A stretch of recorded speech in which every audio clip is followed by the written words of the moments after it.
Hey guys, welcome in. My name is Kazlino Tepesh, and I'm here today to teach you about the 5 primary rules of firearm safety and my 4 personal rules of dry fire drill safety. Before we get into that though, I just want to say thanks for being here. It means the world to me. I wanted to do something like this since I was a little kid. And if you find this video educational and you think it might teach somebody out there the 5 rules of firearm safety, teach somebody how to be safe, go ahead and drop a like and a share. And if you want to follow me on my journey to becoming the best gun dad I can be, go ahead and subscribe. Posting new videos every Tuesday and every Thursday. Alright, we're going to jump right into it.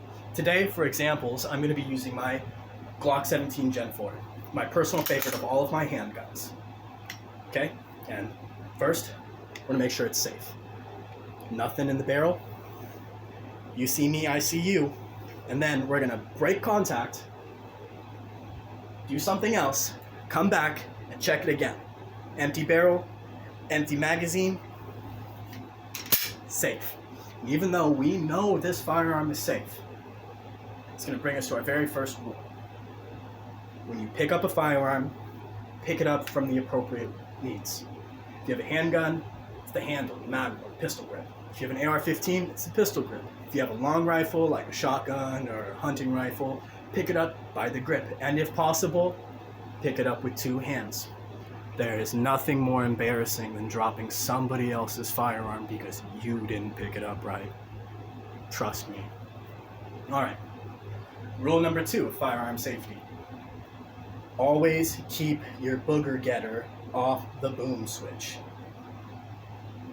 Always keep your fingers away from the trigger until you're ready to shoot, until you are ready to go down on target and put lead down range. Keep your finger off the trigger. Brings us to rule number 3. You keep your finger off the trigger because you treat every firearm as if it's loaded. Every single one. Even if you know it's unloaded. Even if you've checked it multiple times and you know there's no rounds in this gun is rendered safe, you still treat it like there's rounds inside it. Rule number 4, never point your firearm at the range, at home, anywhere. Never point your firearm at anything you aren't willing to destroy. And I'll say that again. Never point your firearm at something or someone you aren't willing to destroy. Then we're going to move on to rule number 5. Always check your backstop. Always know where your target is and what is beyond your target. It's just basic safety. I'm going to set this down. Now, moving on to my 4 personal rules of dry fire drill safety. And in my experience, this has solved all of my problems. Okay? Rule number 1. Never dry fire alone. I'm at home with just my kids right now.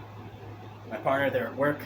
If I shot myself, had a negligent discharge right here, right now, no one would be able to render me aid. No one would be able to give me the help that I need, call me an ambulance. Which brings us directly in to rule number 2. Okay? Rule number 2. Have means to help yourself. I'm recording this right now on my cell phone.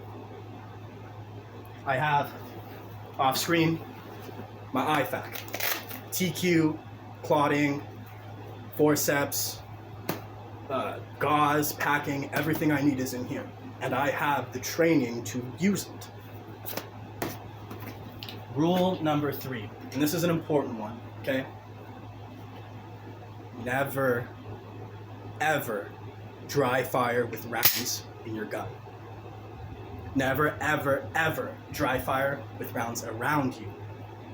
If you were going to dry fire, take all of your ammunition and put it in a different room. Put it somewhere else. Lock it in your safe. Give it to your partner. Go put it down in the kitchen. Obviously somewhere safe where your children aren't going to get it. But never dry fire with rounds within reach. Because that's a mistake you make once, and it's a mistake that costs everyone everything.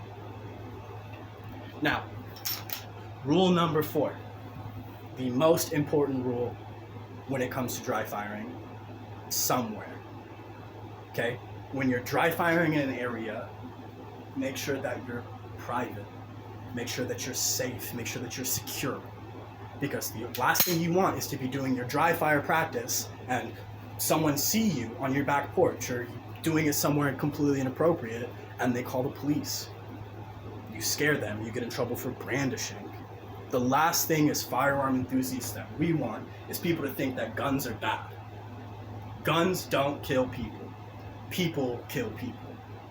And just like a hammer, a nail gun, a screwdriver, an impact driver, this tool here is capable of doing amazing feats and terrible things. It's about whose hands it's in. And if you follow these rules and you follow this training, then it's good in your hands, right? Just my thoughts. Live and learn. Before we end this video today, I just want to say thanks for sticking around if you're still here. It absolutely means the world to me.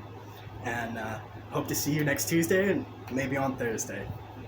Cheers.